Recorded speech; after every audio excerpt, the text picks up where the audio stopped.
ప్రైజ్లో దేవుని నామమునకు మహిమ కలుగును గాక. మహాగణుడు మహోన్నతుడైన యేసయ్య నామం పేరిట మీ అందరికీ ప్రత్యేకమైన వందనాలు తెలియజేస్తూ ఉన్నాను. ప్రార్థన. కృపా కనికరము కలిగిన క్రీస్తు ప్రభువా నీకు వందనాలు. ఈ ఉదయకాల సమయమందు ఈ వాక్యము ద్వారా, ఈ వాగ్దానము ద్వారా మేమందరం ఆదరింపబడగలిగే కృపను మాకు దయచేయండి. తోడై ఉండండి. యేసయ్య నామమున అడుగుచున్నాము తండ్రి. ఆమేన్.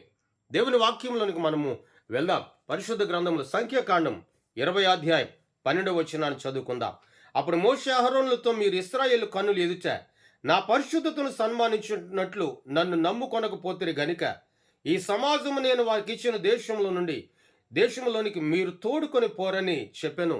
ఈ రోజున పరిశుద్ధత అనగా ఏమిటి అనంటే, రెండవది పరిశుద్ధత అనగా ఏమిటి అనంటే ఆయన నమ్ముకొనుట పరిశుద్ధత. ఆయన నమ్ముకొనుట పరిశుద్ధత.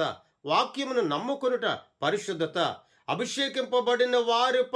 అభిషేకింపబడిన వారితో సహవాసము చేయుట, వారితో నడిపించబడుట, పరిశుద్ధమైన జీవితము కలిగి మనం నడిపించబడతాం.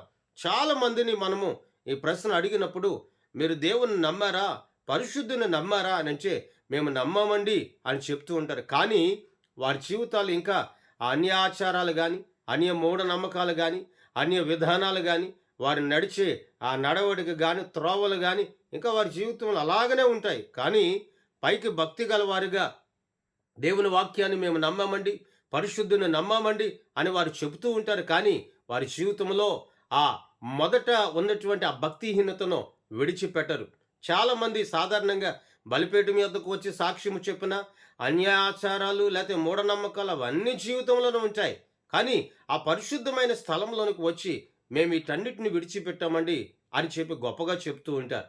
కానీ ఈ రోజున ఈ ఉదయకాల సమయాన నా దేవుడు సెలవిచ్చుచున్న మాట ఏమిటి అంటే, పరిశుద్ధతను దేవుణ్ణి నమ్ముకొనుటయే పరిశుద్ధత కలిగి జీవిస్తారట. ఆనాడు ఇశ్రాయేలు ప్రజలు వారు నమ్ముకొనలేదు. ఇశ్రాయేలు ప్రజలు విడిచిపెట్టారు. ఇశ్రాయేలు ప్రజలు తృణీకరించారు. మోషే అహరోనులు హెచ్చరించినా వారు తృణీకరించారు. తృణీకరించిన తర్వాత దేవుడు అంచాడు, నేను వారిని తీసుకుని వెళ్తాను చెప్పాను, నేను వారిని తోడుకుని వెళ్తాను, వాగ్దాన దేశమునకు నేను సెలవిచ్చాను. కానీ ఇక ఎన్నడూ కూడా వారు ఆ స్థలమునకు పోరు అని చెప్పి వాక్యం సెలవిస్తుంది. ప్రియ దేవుని బిడ్డ, దేవుని నమ్మిన నీవు లోకంలో అడుగు పెట్టుకో. దేవుని నమ్మిన నీవు, దేవుని స్తుతిస్తున్న నీవు, దేవుని నామమును ఆరాధించుచు ఉన్నటువంటి నీ జీవితంలో దేవుని స్తుతించడం నువ్వు నేర్చుకో. దేవునిపై ఆధారపడడం నేర్చుకో. దేవునిపై ఆనుకోవడం నేర్చుకో.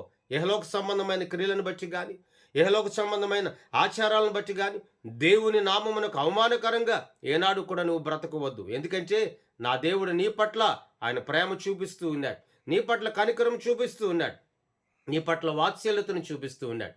ఆ వాత్సల్యతను చూపిస్తున్న దేవుడు అంటాడు, దేవుని నమ్ముకొనుట, ఆయన మాటను నమ్ముట పరిశుద్ధత కలిగి జీవిస్తారటండి. పరిశుద్ధత అంటే ఎక్కడో లేదో, ఆయన ఆయన నమ్మితేనే పరిశుద్ధత అటండి. ఎలా నమ్మాలి? లోపల ఒక రకమైన తలంపులు ఉంచుకొని నమ్మడం కాదు, వాటిని విడిచిపెట్టి దేవుని యొద్దకురా, దేవునిపై ఆధారపడు. నా దేవుడు నిన్ను నీ కుటుంబాన్ని బహుగా ఆశీర్వదిస్తాడు. ప్రార్థన. కృపాసత్య సంపూర్ణుడా నీకు స్తోత్రాలు. ఈ రోజున ఈ మాటలు వించిన ప్రతి ఒక్కరు దర్శింపబడుదురుగాక. యెహోవాను నమ్ముకొనుటయే, వాక్యమును నమ్ముకొనుటయే పరిశుద్ధత అని సెలవిచ్చావు. అచ్చి పరిశుద్ధత మేము అందరమును కలిగి జీవించుటకు సహాయం చేయండి, బలపరచండి.